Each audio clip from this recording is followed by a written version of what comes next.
Hello, now that the embargo has lifted and it is 1 a.m. Eastern Standard Time on October the 23rd, I'd like to mention a few things about the new Fujifilm X-PRO3. It is what I expected on several regards and somewhat surprising in a good way. In another, I figured that the X-PRO3 would be an updated X-PRO2 with the image sensor of the X-T3, 26.1 megapixels, backside illuminated. We also now have, of course, contrast detect, phase detect, and we have greatly improved low light autofocus acquisition, which I actually expected this, but a few other things.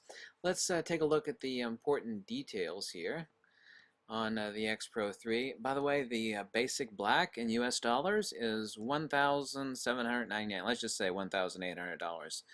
$1,800. There's also a finish of Dura Black and Dura Silver. I don't really consider it black or silver. I like to take a look at the finishes and give my position on what they actually look like. And those will be $2,000 each respectively, or $1,999.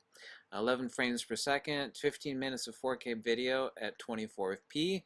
And the X-Pro series of cameras, both X-Pro1, obviously so, and X-Pro2 and X-Pro3 are not video-centric cameras. They are photography-centric cameras. About 15 minutes of 4K at 24p should more than suffice to anybody purchasing this camera is not purchasing it as a video camera. Vastly, vastly improved 3.69 million dot OLED display. USB-C, like I said, -6 EV low light phase detect. And as I predicted accurately, the X-T3 sensor and image processing engine, 26.1 megapixels. Before I taking a look at the camera a little more closer, let's talk about something that people don't realize, because people don't take cameras apart. If anybody has owned or has handled an X-Pro1 or an X-Pro2, they've noticed that there are moving mechanisms in the specific hybrid viewfinder of the X-Pro series of cameras, and of course the X-Pro3 is certainly no different. There are several moving mechanisms. It actually is a significantly expensive mechanism. Every time someone says this, I'm reminded to point out some glaring facts that the hybrid viewfinder in the X-Pro series of cameras, not my position or feeling, an absolute fact, is significantly complicated and expensive. It is both expensive to make and also to assemble. Yes, this is one of the, people say, why is this camera? No, it is also too. The X-Pro3 as well as the X-Pro2 was a Japanese manufactured and assembled camera. The camera is made in Japan, but specifically that hybrid viewfinder on the X-Pro series is expensive. That's just the way it is. Let's take a look at a couple other nuances. Obviously, the hybrid viewfinder, made in Japan, titanium top plate and bottom plate, the actual body of the X-Pro. Canon can't vouch this, Nikon can't vouch this. An actual genuine titanium body on the X-Pro3. That's quite astonishing. To a lot of you that won't mean anything. It's because the weight difference between the X-Pro2 and the X-Pro3 I think is only a few grams. It's far less than even 5 grams of weight, so essentially the same identical weight. But there's no issue with oxidation sloughing of titanium like there is with magnesium. One of the significant reasons of mainboard failure on cameras that receive a lot of humidity, interior humidity condensation on the magnesium, creates oxide, goes onto the mainboard, causes camera failure, so that will not be an issue with the X-Pro3.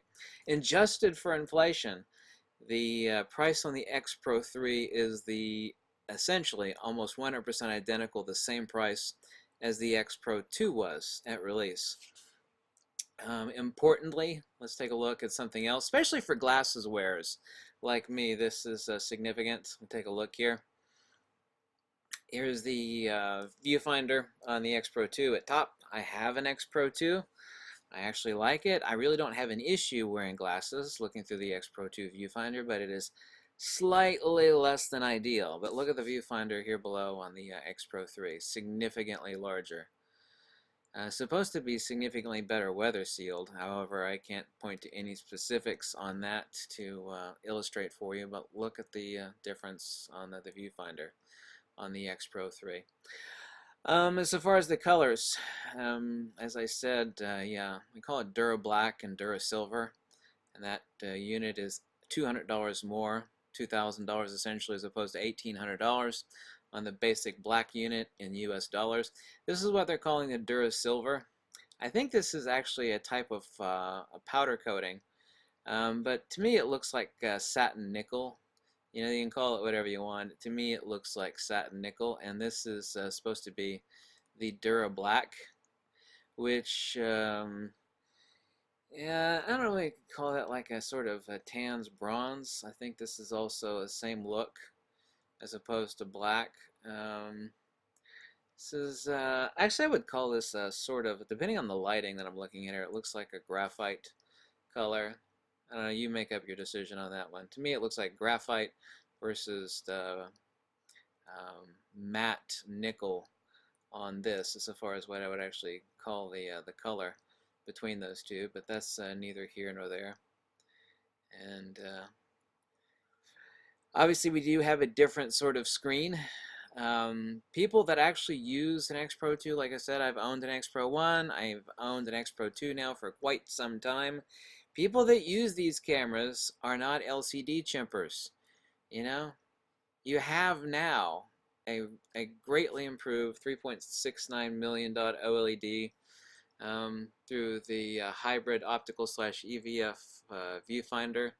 Yeah, this is not a camera for chimping off the, even though it has an interior LCD by the flip down screen, and it also actually has controllable information on the color ink display. It's not merely a black display like the top display of an XH1 or GFX50S or a GFX100. Don't need it. You just don't. If you desperately need an LCD that bad, then Fujifilm makes that camera for you, and that's called the X-T3 or the XE3 or one of several other cameras like the X-T30. Form follows function, and the complaints that I've heard where people are asking, why is the LCD facing inwards on the X-PRO3? Well, you have to ask the question, who was this camera designed for? Who is this camera intended as its primary point of focus? You know, it's kind of like complaining about the poor turning radius of a dump truck. It's like, well, a dump truck is designed to haul dirt. It's not about a turning radius, it's about hauling a lot of rock or dirt. The X-PRO3 is design intent, is for street photography, candid, travel. Of course, you could use it for all sorts of things. I mean, just think as the X-PRO3 is obviously the digital rangefinder that it is, with a greatly improved, a much larger viewfinder, titanium chassis, basically the sensor and guts of the X-T3, and it is basically the same price, adjusted for inflation, as the X-PRO2 was. So, we've got a greatly pumped up X-PRO2 with a genuine titanium body, and that's nothing to sneeze at. Actually, I don't chimp off the back of my LCD. You know, if you desperately need that, then maybe you should consider the X-T3 or the X-T30. But one of the advantages that I see, since I shoot left eye dominant, is my nose is always pressed against the back of the LCD display, and I won't have any issues of my face smearing on the back of the LCD. This is low profile. I mean, the X-PRO2 or X-PRO3 obviously can be used for countless things, more so than street photography, but it is kind of its primary center focus, its center of gravity. The X-PRO2, X-PRO3, that is the center of gravity of their design. They are digital rangefinder style cameras. You know, they are meant to be semi-stealthy. Of course, the ultimate stealthy camera is the X100F and the X100T series. And the one that's coming after that, goodness knows when, next year or the year after next. But, you know, this would be the king of the X100T / X100F. And it doesn't have a leaf shutter, of course. It has a regular focal plane shutter with a first and second curtain, exactly identical to that of the X-T3 and X-T30. So there you have it, essentially. So adjusted for inflation, it's the same price. That's good. Some minor nuances. There have been elimination of the D-pad, considering the fact that you actually have a different functionality for interface on this as well as I do on, I don't have a D-pad on my GFX 50R either. Not a problem. Some people may consider that to be a problem, but I don't think you're taking into consideration what the X-PRO2, X-PRO3 is primary end user intent is.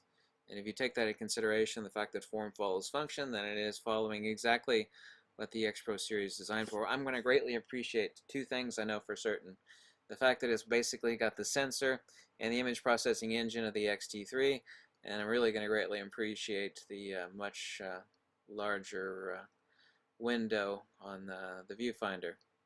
And this is, of course, like I said, the viewfinder into the optical hybrid slash EVF. And like I said, that mechanism is really expensive. So you're asking the question of why this camera, is that price, or the X-PRO2? People said, why is this camera that price? Because that hybrid viewfinder is expensive. Made in Japan, hybrid viewfinder, titanium body.